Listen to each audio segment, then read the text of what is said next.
என் பிரியமானவனே, பிரியமானவளே, மீண்டும் ஒருமுறை நம்புவது என்பது அவ்வளவு எளிதான காரியம் அல்ல என்பதை நான் அறிவேன். நீ காயப்படும்போதும் ஏமாற்றப்படும்போதும் உன்னுடைய இதயம் இயற்கையாகவே மற்றவர்களிடமிருந்து விலகியிருக்கவும் தனிமையை நாடவும் பழகுகிறது. இன்று நீ எதையும் சந்தேகத்தோடு பார்க்கும் ஒரு ஜாக்கிரதை உணர்வை கொண்டிருக்கலாம். ஆனால் இந்த உண்மையை நீ மறந்துவிடாதே. கண்களை மூடிக்கொண்டு குருட்டுத்தனமாக நம்புவதற்கு அல்ல, மாறாக என்னை ஆழமாக நம்புவதற்கே நான் உன்னை பழக்குகிறேன். எனது வேதம் உனக்குச் சொல்கிறது, உன் சுய புத்தியின் மேல் சாயாமல் உன் முழு இருதயத்தோடும் கர்த்தரில் நம்பிக்கையாயிரு. உன்னுடைய வலிகளை புறக்கணிக்க வேண்டும் என்பது இதன் பொருள் அல்ல, மாறாக உன் உடைவுகளை குணமாக்கவும் உனது பார்வைக்கு எட்டாத உயரத்திற்கு உன்னை வழிநடத்தவும் இறைவனை அனுமதிக்க வேண்டும் என்பதே இதன் பொருள். இழப்புகளுக்குப் பிறகு மீண்டும் விசுவாசம் துளிர்விடுவது மெதுவாகத்தான் நடக்கும். ஆனால் உன்னுடைய இந்த மாற்றத்தில் எனக்கு மிகுந்த பொறுமை உண்டு. ஏன் எனக்கு இப்படி நடந்தது என்று நீ கேட்கலாம். ஆனால் என்னை நேசிப்பவர்களுக்கு சகலமும் நன்மைக்காகவே நடக்கிறது என்பதை நீ புரிந்து கொள். உன்னை முறித்து போட்ட காரியங்களை கூட உனக்குள் ஞானத்தையும் வலிமையையும் வளர்க்க நான் பயன்படுத்துவேன்.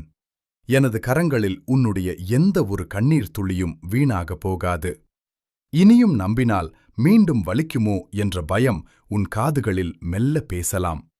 ஆனால் நான் விசுவாசமானவன். என்னிடம் தோல்வி என்பதே இல்லை. மனிதர்கள் உன்னை ஏமாற்றலாம், சூழ்நிலைகள் மாறலாம். ஆனால் நான் நேற்றும் இன்றும் என்றும் மாறாதவர்.